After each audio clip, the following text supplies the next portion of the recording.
Beginners উইকের আজকে last দিন। আজকের আলোচনার বিষয় ব্যাক এবং বাইসেপ। ব্যাকের এক্সারসাইজগুলো আজকে আমি নিজে পারফর্ম করে দেখিয়েছি। আর বাইসেপের জন্য লাস্ট মানডে যে ভিডিওটা আমি আপলোড করেছিলাম ব্যাক বাইসেপের, সেখান থেকে দেখে আজকেরটার সাথে মার্চ করে নেবে।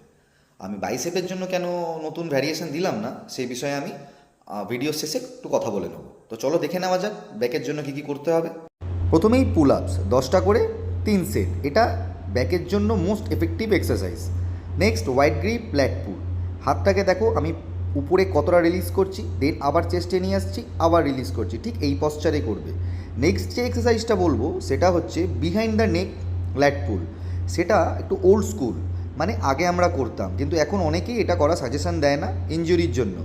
এটা কোনো সময় হেভি ওয়েটে পারফর্ম করার চেষ্টা করবে না, এটা লাইট ওয়েটে রিপিটেশন বেশি করে নিয়ে করতে পারো, কিন্তু হেভি ওয়েট এটা করবে না। এটা 10টা করে 3 সেট। লাস্ট সিটেড কেবিল রো 15, 12, 10, 8 রেপসে করবো। স্লোলি চেস্টের কাছে আসবে, স্লোলি সামনে যাবে, কোনো তাড়াহুড়ো নয়, একদম আস্তে আস্তে, বডি সোজা।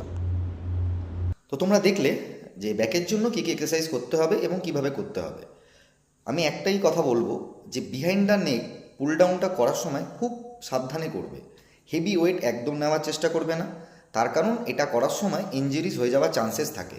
এই জন্যই এই এক্সারসাইজটা বন্ধ করে দিয়েছে, কিন্তু আমরা আগে এই এক্সারসাইজটা করতাম এবং এটা খুব বেশি এফেক্টিভ ছিল। কিন্তু যদি তুমি লাইট ওয়েটে কোনো রকম ইগো লিফট না করে যদি এটা করো, তোমার ব্যাকে ডেফিনেটলি খুব ভালো রেজাল্ট আসবে।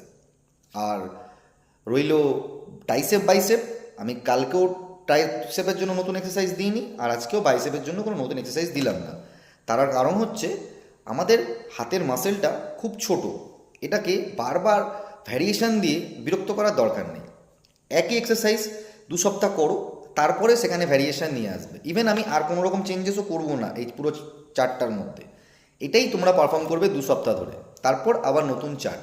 আর লেগ আর ডেল্টয়েড আমি রিপিট করলাম না উইকে 2বার। তার কারণ হচ্ছে ঠান্ডা মাথায় যদি তুমি ভেবে দেখো যে সারাদিন আমরা চলাফেরা করি, সেটা কিন্তু সম্পূর্ণ আমাদের লেগের উপরে ডিপেন্ডেন্ট।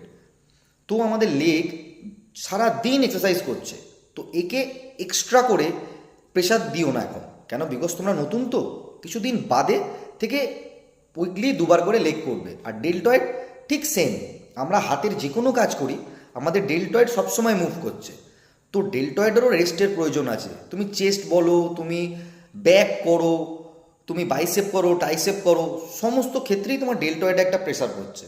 তো ডেল্টয়েডটাকে অযথা এক্সেস প্রেশার দিতে যেও না। 70% ছেলেরা ডেল্টয়েড ইঞ্জুরিতে ভোগে। ডেল্টয়েড আর